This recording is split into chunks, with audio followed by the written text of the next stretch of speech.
सभापति महोदय, मैं आपका बहुत धन्यवाद देना चाहता हूं कि आपने मुझे भारत के राष्ट्रपति जी के भाषण पर बोलने का मौका दिया है।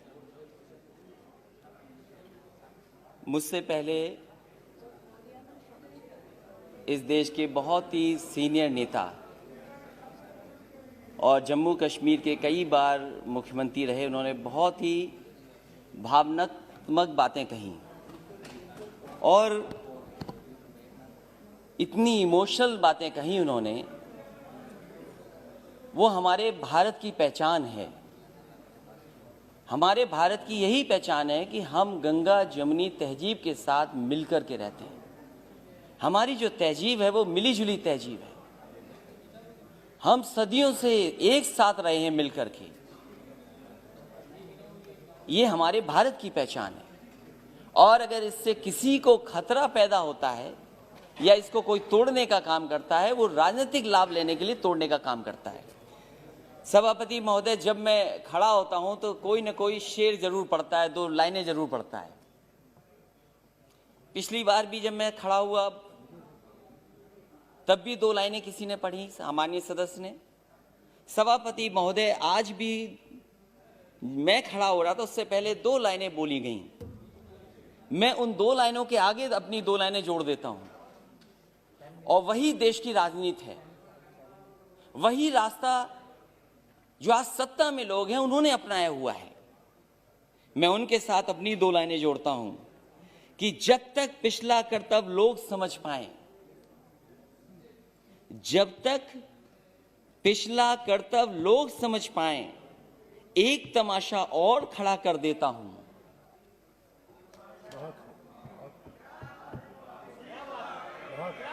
सभापति महोदय, ये जो हमारे सामने सत्ता में बैठे हैं वो समझ गए हैं, और बात मैं इसलिए भी कहता हूं, कल मैंने सुना कि एमएसपी था, एमएसपी है, एमएसपी रहेगा।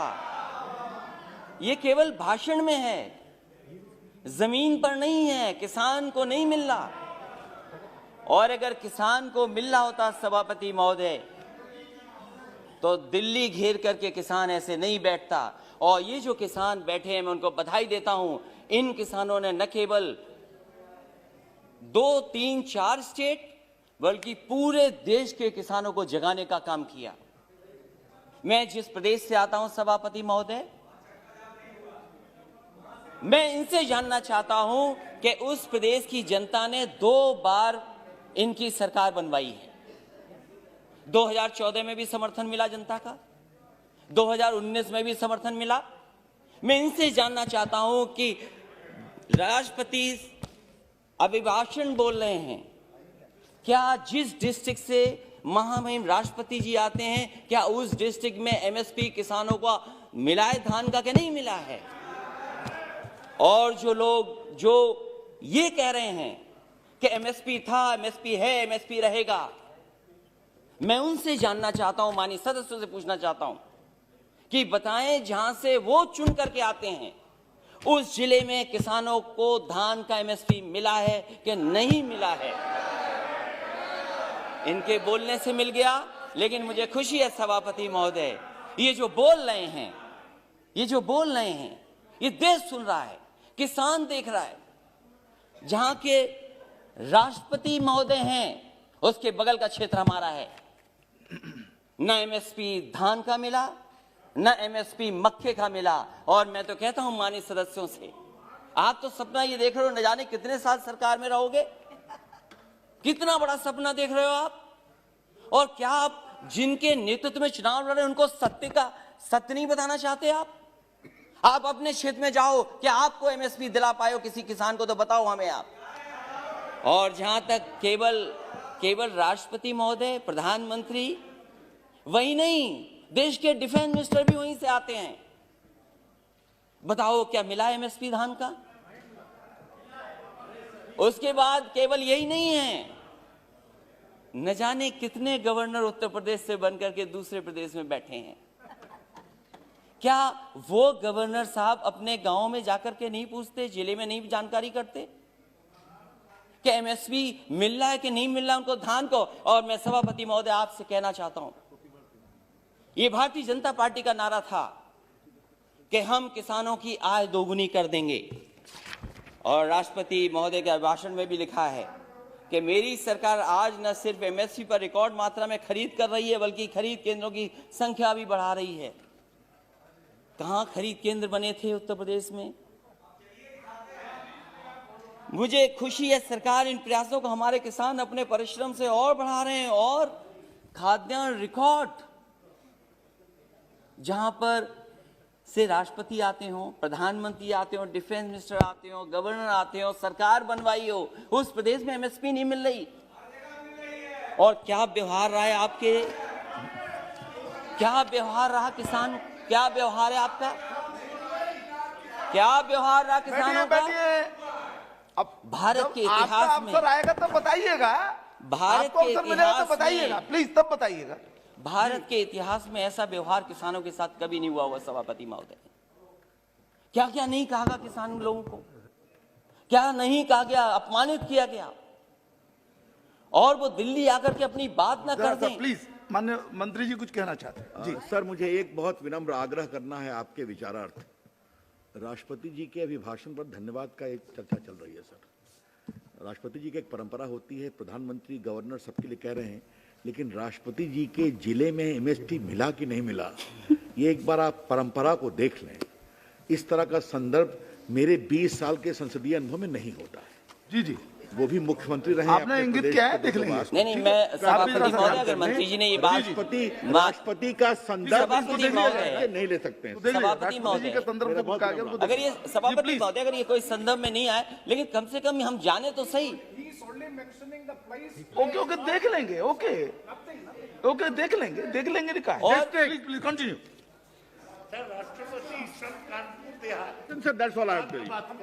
स्वागत है, प्लीज उनके बगल की स्वागत है, बैठ जाइए। वो मुख्यमंत्री रहे हैं, वो भी जानते हैं, मुख्यमंत्री रहे उत्तर प्रदेश के जी। ऐसा व्यवहार किसानों के साथ कभी नहीं हुआ, और कितना अपमानित किया गया उनको, क्या क्या कह करके नहीं बुलाया गया उनको। और ये जो तीनों कानून है वो केवल इतना चाहते हैं, जब ये सरकार कह रही हम किसानों के लिए कानून बना करके लाएं, अगर किसान उन कानून को नहीं स्वीकार कर रही है तो सरकार क्यों नहीं कानूनों को वापस लेती है? जिनके लिए ये कानून बना है, जिनके लिए कानून बना है, वो कानून नहीं चाहते हैं, तो सरकार को आखिरकार कौन रोक रहा है? और क्या ये आरोप ठीक नहीं है कि कॉर्पोरेट घराने को लिए आपने कारपेट बिछा करके इन कानूनों को लाने का काम किया? आपने, आप जनता से चुनकर के आते हैं, जनप्रतिनिधि बन रहे हैं, लेकिन लगता यहां पर है सदन में बैठ करके आप धन प्रतिनिधि बन करके आए हैं। और क्या कहते हैं आप? जो लोग आंदोलन कर रहे हैं उनके लिए आप क्या कहते हैं? जो आंदोलन, ये देश आजाद हुआ आंदोलन से, न जाने कितने अधिकार मिले आंदोलन से। वोट डालने का महिलाओं का अधिकार आंदोलन से मिला, न जाने कितने आंदोलनों से नेता निकले बन करके। राष्ट्रपिता महात्मा गांधी देश के बने क्योंकि आंदोलन लड़े, आंदोलन में खड़े हुए, न केवल अफ्रीका, दुनिया, बल्कि भारत जैसे देश को आजादी दिलाई उन्होंने। उस आंदोलन के बारे में क्या कहा जा रहा है कि आंदोलन जीवी हैं। मैं उनको क्या कहूं, मैं उन लोगों को क्या कहूं जो लगातार चंदा लेने निकल जाते हैं? क्या वो चंदा जीवी संगठन के लोग नहीं हैं? अगर वो हो सकते हैं जिनको आप आंदोलन जीवी बोल रहे हैं, तो आप भी तो चंदा लेने के लिए निकल पड़ते हैं, जब कहीं तब निकल जाते हैं आप। क्या आप चंदा जीवी नहीं है? और फिर आप कहते हो कि मंडी मॉडर्नाइज करेंगे, मंडी मॉडर्नाइज करेंगे, मंडी मॉडर्नाइज। अब बोलते रहिए आप। मैं सभापति महोदय मैं कहना चाहता हूं, मैंने पढ़ा कि हम मंडी को मॉडर्नाइज करेंगे, इंफ्रास्ट्रक्चर बनाएंगे। देश में सबसे बेहतरीन अगर एक्सप्रेस वे कहीं बना तो उत्तर प्रदेश में समाजवादी सरकार ने बनाया। और मैंने हमेशा कहा ये शहरों को जोड़ने के साथ साथ गांव को जोड़ता है। जहां शहरों की अर्थव्यवस्था को बेहतर करेगा, वहीं गांव की अर्थव्यवस्था को भी बेहतर बनाएगा। इसलिए उसके आसपास मैंने मंडियां बनाई। मैंने आलू की मंडी बनाई, कन्नौज, फर्रुखाबाद, कानपुर देहात के आसपास के लोगों के लिए, एक मैनपुरी, इटावा और आसपास के लोगों के लिए अनाज की मंडी बनाई। अरे बाबा रामदेव जी से बहुत योगा सीखते हैं ये लोग, उन्हें भी मैंने 500 एकड़ जमीन दी एक मंडी बनाने के लिए, आम की मंडी बनाई। मैं इनसे जानना चाहता हूं, लाखों करोड़ों रुपए इन्होंने मंडियों के इंफ्रास्ट्रक्चर के लिए दिए थे, वो पैसा कहां चला गया? जितनी ईंट लगाई थी समाजवादी सरकार में, उससे आगे मंडियां नहीं बढ़ पाई, वहीं का वहीं काम रुका हुआ है। और फिर अभी प्रधानमंत्री जी गए थे, हमारा प्रदेश तो बहुत अच्छा प्रदेश है, अगर बड़ी चीज दिल्ली से बिके तो हमारे मुख्यमंत्री छोटी चीजें बेच देते हैं। समाजवादी सरकार में बना समाजवादी पूर्वांचल एक्सप्रेसवे जो बलिया गाजीपुर को जोड़ता है और आगे बिहार से लेकर के आगे लोगों को मदद करेगा, अलाइनमेंट समाजवादी सरकार का, लैंड एक्विजिशन समाजवादी सरकार की, और जो व्यवस्था दी थी मंडियों के लिए। मैं जानना चाहता हूं कि आखिरकार मंडियां क्यों नहीं बन रही उसके किनारे, क्यों नहीं मंडियां बन रही? और जहां तक मंडियां क्यों नहीं बन रही, गाजीपुर में मंडी बननी थी, आजमगढ़ में मंडी बननी थी, सुल्तानपुर मंडी बननी थी। और जहां तक अपराध की बात कर रहे हैं सभापति महोदय, देश का पहला मुख्यमंत्री होगा जिसने अपने मुकदमे वापस ले लिए।